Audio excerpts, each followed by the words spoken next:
You're listening to Boss Ladies and Babies. Business Blab. We're taking off our mom hats and letting our entrepreneurial side show. So grab a notebook and give yourself a bossy timeout. Welcome back to Business Blab. This is Megan. And this is Mickey.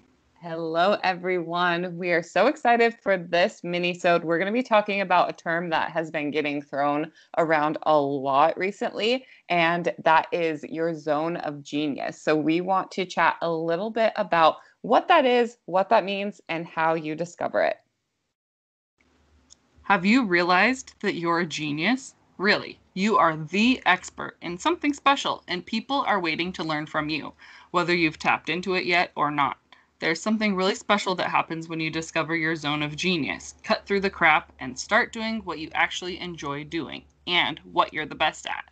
Whether you're drowning in your business with feelings of the need to do it all, or just haven't found your thing yet, it's time to discover your zone of genius and get to work.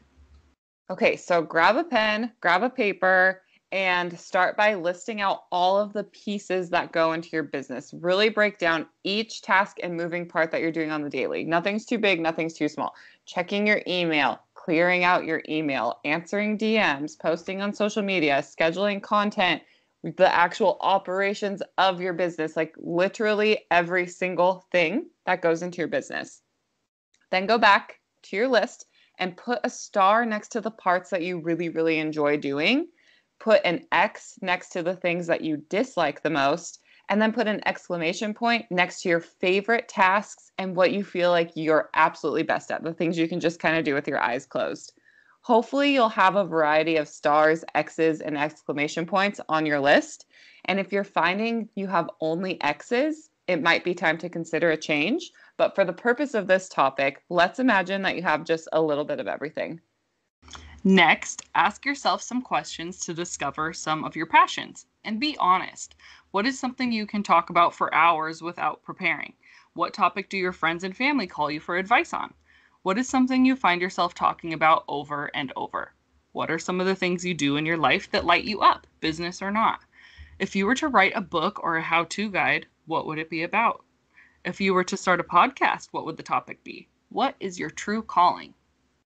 Really be honest with this list and don't stop there. If you start to think of some more questions that really help you dig deep and figure out exactly what you enjoy doing the most, feel free to just go with it. Just start journaling and use these questions to guide you. Out of these answers now, put an exclamation point next to the ones that you feel you're the most confident in and bring you the most joy.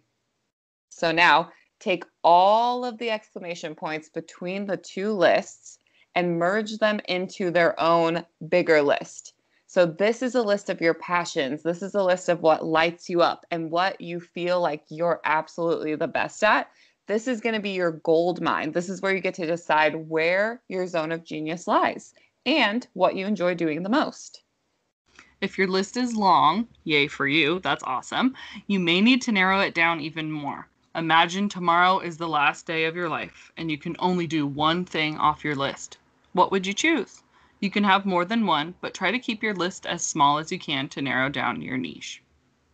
Now that you're clear on your zone of genius and what it is, what lights you up, let's talk about how you run with this and then what you do with all of the other tasks that are still part of your business, even though you didn't put an exclamation point next to them. They're still there. So what do you do with these tasks that aren't in your zone of genius? So the first thing you can do is to craft your schedule around focusing on what you're best at, your zone of genius. Craft it around taking care of that. Use the majority of your energy for tackling what makes you happy and where you can provide the most value. And then find help for the things that aren't in your zone of genius. It's okay to ask for and to hire help. When you bring in help on the skills you're lacking at or that you maybe hate doing, you're opening up even more time for your zone of genius to shine through.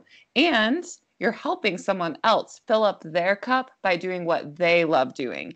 You do not and should not have to do it all. Next, share your zone of genius often. Make sure that everyone knows that you are the go-to girl and show them what you have to offer. Provide value constantly because you love what you do and want to share it with the world. And then make sure you continue to grow your knowledge around what you love. You may be a genius, but you will never know it all. And if you believe you do, you're setting yourself up for failure. So care for your genius by growing your mind often. Learn, evolve, and nurture your special skills. And remember, you're the only person who can share your unique gift with the world. So get out there and let it shine. We want to see your genius. We will leave you with that. And until next week, stay bossy. Thank you for listening to Boss Ladies and Babies. If you like this episode, be sure to rate, review, and leave us some feedback. Make sure to follow us on Instagram and Facebook and join the conversation in our Facebook group at Boss Ladies and Babies. And until next time, Stay bossy.